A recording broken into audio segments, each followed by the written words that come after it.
Welcome everyone. This is Thomas Baker from thegamehouse.com esports. Today I'm joined by Jurassiq, most recently the AD carry from Golden Guardians Academy. He has been released from the team and we are in the mid-season now, and we just wanted to sit down, talk a little bit about his spring split with Golden Guardians, what life is like today, and kind of what his future is looking like. Welcome, Jurassiq. Hey, how's it going, Tom? Thomas? Good.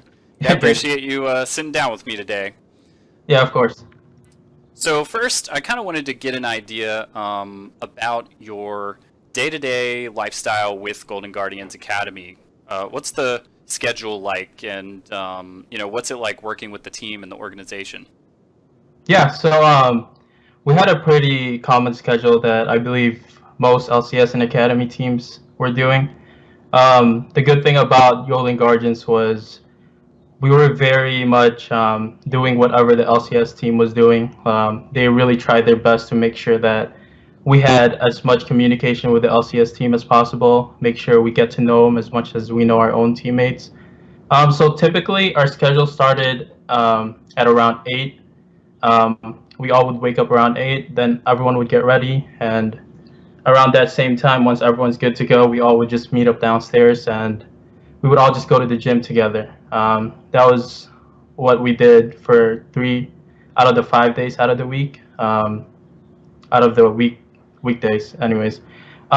So we started off at the gym. I thought that was really cool because I got, me personally, I used to work out quite a bit and I was really into going to the gym. So it was really cool getting to work out with players that I was only watching while I was trying to get into the pro scene, and actually getting to work out with them. Like, I remember a time when I was teaching High how to deadlift, and I thought that was really cool. Yeah. Yeah. Like this was just a guy that I looked up to, one of the best mid laners ever to play in North America, and he's just here like asking me like, how do you deadlift? So Yeah.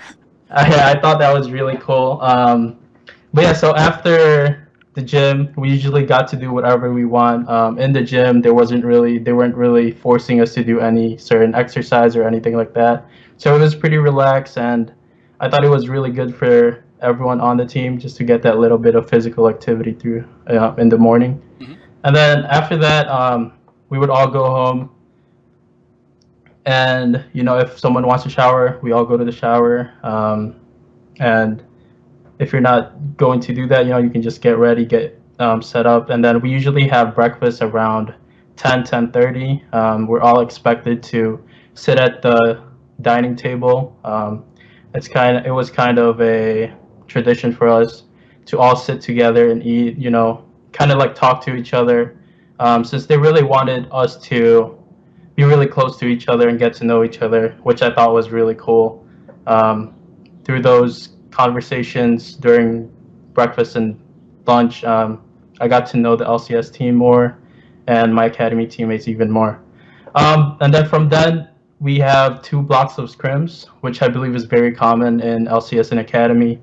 The first one starting from 11 to 2, and then we have a short 1-hour break for lunch from 2 to 3, which again, we have food delivered to us and we all eat at the table together, kind of just talk about how our scrims are going. If there's any matchups, that's usually a good time for me to like talk to Deathly about a certain matchup that I played or something that I noticed that might be really good. It's just a good time for everyone to talk to each other. And then after that, our second block starts, which is from 3 to 6. And then from then, it's just dinner time, and we're kind of free to do wherever we want for dinner. We're not forced to sit at the dinner table for dinner. We kind of just do whatever. We don't get food delivered for that. Okay. And from then on, it's just solo queue and VOD review, and it's just everyone just doing whatever they want after that. If you're a player that's like myself that played a lot of solo queue, I usually play until 1 or 2 a.m. doing solo queue and VOD reviews at the same time, taking notes and all that. But yeah, that was basically just day-to-day schedule. Wow. Yeah. Seems pretty. So you guys interact pretty frequently. You're pretty much tied with the LCS team, right? So throughout the day, it's normal for the Academy and LCS teams to be practicing together, eating together, basically doing everything at the same time? Yeah, that was pretty normal, and we always saw each other, so we built a pretty good friendship with one another. So I thought that was really cool. Yeah, absolutely. Mhm. Now, in scrims, in the scrim blocks, you mentioned it's pretty. There seem to be these norms of, the teams have certain blocks timed out and everything. Um, was it generally academy teams scrimming Yeah, academy teams and LCS teams scrimming LCS teams? Did you guys do a lot of interchanging or anything like that, or what's that dynamic like? yeah. So generally, most of the academy teams only scrimmed academy teams, except for I believe the top academy teams. So you got teams like Team Liquid, FlyQuest that would sometimes scrim other LCS teams. Like our main team would sometimes scrim some of the top academy teams, but in terms of my team, our academy team, we just scrim strictly academy teams. Gotcha. Interesting. Yeah. Um, so moving more into specifically your interactions with Golden Guardians as an organization. This was the first year with the franchise league. So every single LCS team obviously has an academy team, and I'm imagining they do some things a little bit differently from each other. Is there anything that stands out to you about Golden Guardians that you think maybe you all did that other teams didn't do, or Yeah. maybe So. something you didn't Mhm. do that they did? You know what I mean? Yeah, yeah, of course. I think what they did that was really cool was before our split started, they really wanted to make sure we knew each other, not just from your team, but also the LCS. So they actually flew us all out to San Francisco to watch a Golden State Warriors game. You know, they went all in that. We got to watch the NBA's players play, also get to watch their practice. So that was really cool that I think not a lot of orgs did in the beginning of the split.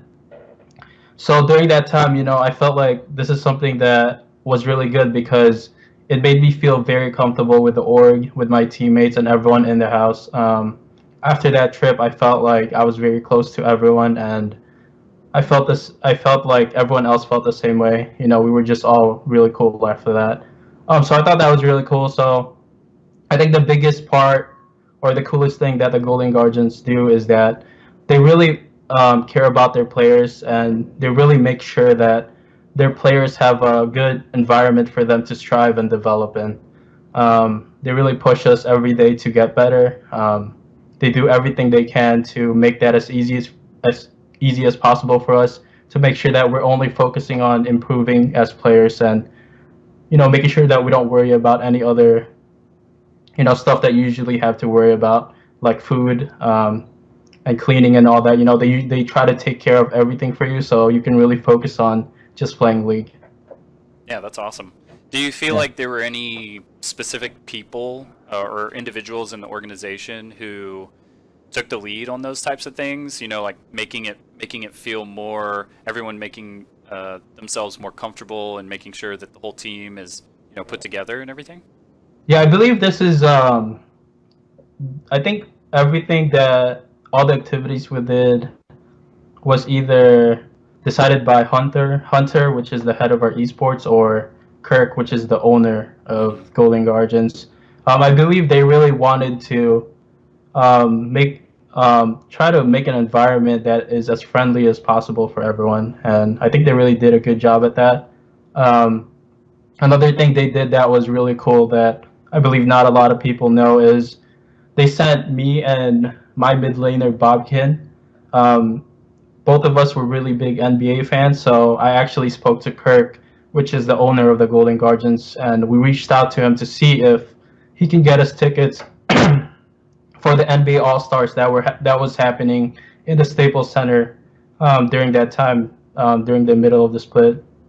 And he actually got us these really dope VIP tickets where we got to not only sit courtside, but as well as have access to like a VIP lounge for like NBA owners, which was really cool. Like this was one of those things that I've only dreamt of as a kid, and he made it possible. And it was just us kind of like reaching out to him, and he made it possible. So I thought that was really cool, and I really do think that Golden Guardians is a great org. Wow, that's incredible. Yeah, Yeah. that's really amazing that they did that. Yeah. On the flip side, though, sort of the elephant in the room, um, both the LCS and the Academy rosters, if I'm not mistaken, got last place, right, Hmm. in the Yeah. spring split. Is there anything that stands out to you that maybe they are lacking, or maybe they haven't quite learned, since it is, of course, their first split? They're new to this whole esports thing. Um, does anything stand out to you that maybe could have contributed to that lack of performance Um, on stage? I really think when it came to that, I don't really know much about like what happened with the LCS team and how we ended up 10th place. I really Mhm. thought they put a really good roster full of English speakers and that would strive in the LCS, but unfortunately didn't. So I don't really have a lot of comments when it comes to that. But in terms of our team, for us getting 10 plays, I think it really came down to us just having four completely new rookies that didn't really have a lot of competitive experience. Mhm. It really showed, especially in our games, in our pro games, that we were the same skill level, and at sometimes even better than most of these other academy teams when it comes to the laning phase. But where we seem to really start to falter is when um, it came to mid and late game, which came down to a lot of experience playing the game and a lot of that competitive experience that a lot of our rookies did lack. So I think in terms of what the organization could have done, I don't really see them being able to do more than that. I really think it just came down to the players. I think we just all four rookies just needed more time to develop, including myself, because I really do believe that that was the biggest reason why we did end up placing 10th place, because most of our games we were winning pre 15 minutes, and we just seem to always lose when it comes to mid to late game. Gotcha. So, Yeah. yeah, I think that's totally understandable. Mhm. Um, moving forward, though, because you have been released from the team, right? You're classified as a free agent at this point. Yes, that's Okay. correct. So, what's it like now? Like, day to day in your scheduling now. Have you had to move? Are you, what's going on in your League of Legends career right now? Yeah, so I'm actually back in Chicago, and I've just been trying to mimic the same kind of lifestyle that I had in LA when I was with GGS in terms of my practice regimen. Um, I still wake up typically around the same time, 8 to 9 a.m. Of course, it's not as strict as when I was in LA, as I am just by myself. Of course. I usually start off by eating breakfast, walking my dogs and all that, running any errands, and then around 10, I usually start playing solo queue. I usually warm up on my master's account, playing a couple of games, one or two games, and then once I'm all warmed up in that, I hop on my challenger accounts.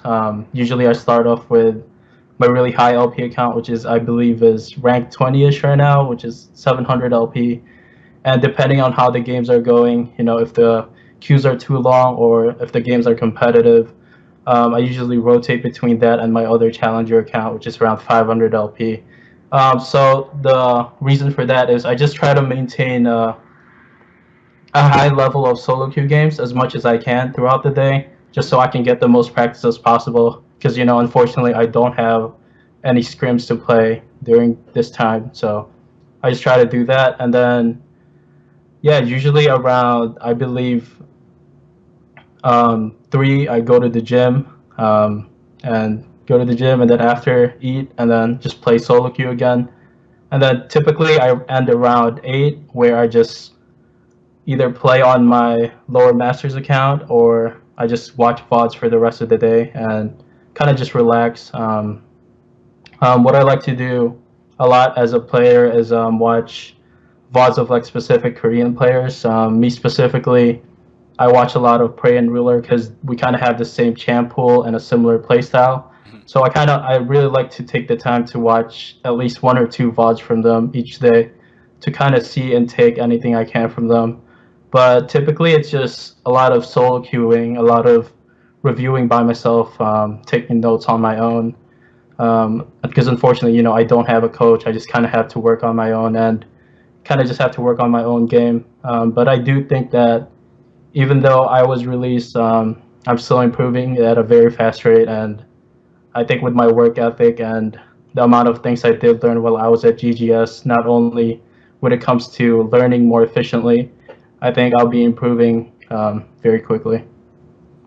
Awesome. That being said, what are kind of your hopes or your expectations for this summer and moving forward? Do you think that of course, there's no way for you to know, but do you think there's going to be much change in the Academy League? Do you think that maybe there will be some slots opening up, or maybe other regions or anything like that? What are your kind of hopes and expectations for that? Yeah, so going into this, I knew when I was released it was going to be difficult to get into a team for summer, just because typically a lot of teams don't really like to make roster changes in the middle of spring and summer.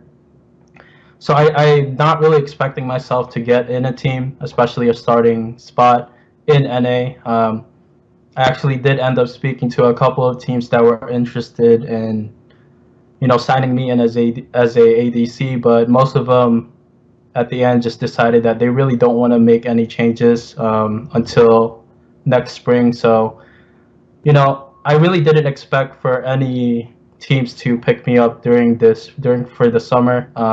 When it comes to international teams or wildcard teams, I spoke to a couple of them, but none of them really seems interesting enough for me, or is worth it for me. I think I'm just going to focus on practicing here in NA and keeping that high solo queue ladder placement to make sure that people know that I am still grinding and I'm still working hard to get back into the competitive scene whenever I'm given that next opportunity. Gotcha. So, Yeah. what would you say to any organization, manager, coach, team owner who's watching this interview that is looking for an AD carry? What do you think you bring to the table that is unique and special and sets you apart from other aspiring AD carries in your position?